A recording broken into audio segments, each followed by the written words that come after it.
तपाईँहरूलाई चाहिँ यो भावुक कथा, प्रेम कथा जुन चाहिँ एउटा केटीले चाहिँ निर्दोष केटालाई मायामा पारेर धोका दिएको हुन्छ अनि केटा चाहिँ जति सके पनि मुभ अन हुन सक्दैन र ऊ रात दिन रोइरहेको हुन्छ।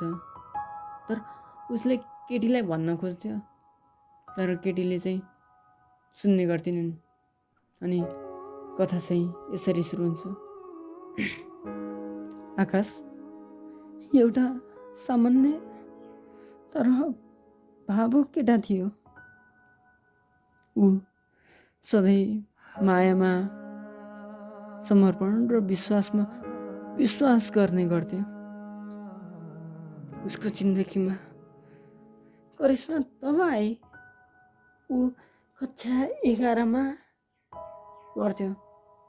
दुईजनै फरक फरक कलेज पढ्ने, तर सामाजिक सञ्जालको कारण उनीहरूले एक अर्कासँग परिचय गराए।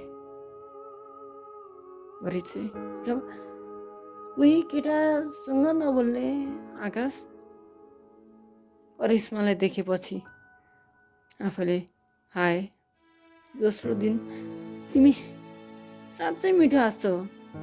अनि त्यसपछि दिन रातको कुराकानी। करिश्मा हरेक दिन सन्देश पठाउँथे, आकाश तिमी बिना त दिन नै बित्दैन, तिमी मेरा सपना हो, तिमी मेरो सास हो। चन्द्रमा बिनाको तारा अधुरो भए चाहिँ तिमी बिना म अधुरो छु। आकाश त आकाश नै थियो, विश्वास गर्ने।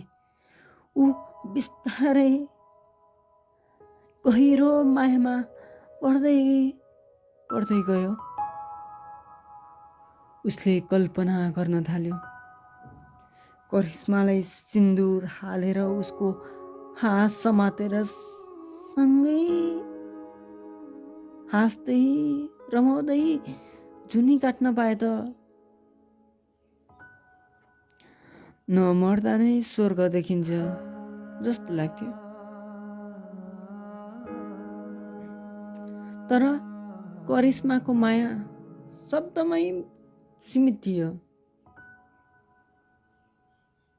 उनी भेट्दा बेला टार्ने गर्थिन्।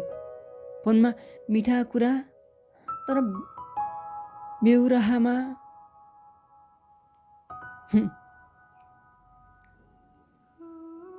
तीतो शब्दहरू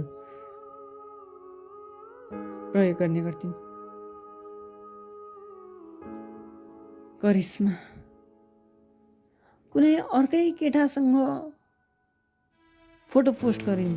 क्याप्सनमा लेखिएको थियो, finally with the one owns my heart forever. आकाशको मन गुलाबका पातहरू झरे चाहिँ। आकाशका बादलहरू गढ्याङ गुडुङ गर्न थाले चाहिँ उसको मन यहीँ छेड्छेत्तियो। उसले फोन हेऱ्यो, करिश्माको मेसेज अझै थियो, आकाश सिर्फ तिमी मेरा हौ। तर त्यो सिर्फ कुराले आकाशको खुसी लुटेको रहेछ। उसले त्यो रात रुँदै लेख्यो, तिमीले मलाई माया भन्दै गर्दा अर्काको अङ्गालोमा रमाउने भयो। कोही केटीसँग नबोल्ने म तिमीलाई संसार सम्झिरहे, तर तिम्रा यादहरूले मलाई झुन्डाएर मेरो फाँसी लगाउँदा आखिर तिमी नै मेरो मलामी जान खोज्दैछौ। म रोइरहे, तिमी हाँसिरह्यौ, म बाँचेको थिएँ तिमीमा।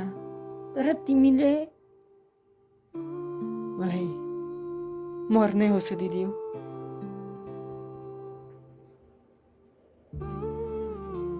चाहँदा चाहँदै हाँस्न खोज्ने आकाश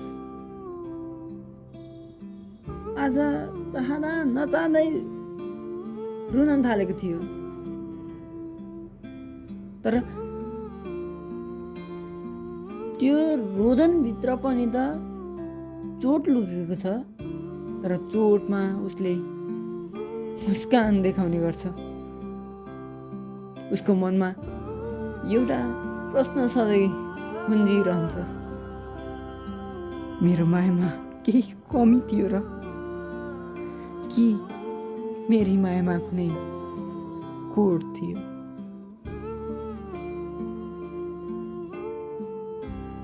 आकाशको अन्तिम शब्द, तिमी घरको एक्लै छोरी हौ। केही दुःख परे सम्झिनु मलाई, केही रुन परे आउनु मसँगै। तिमी कसैको लागि रुनु अनि म तिम्रो लागि रुनेछु। तिमी त स्वर्गकी परी हौ, जहाँ स्वर्गको परीलाई आँसु सुहाउँछ र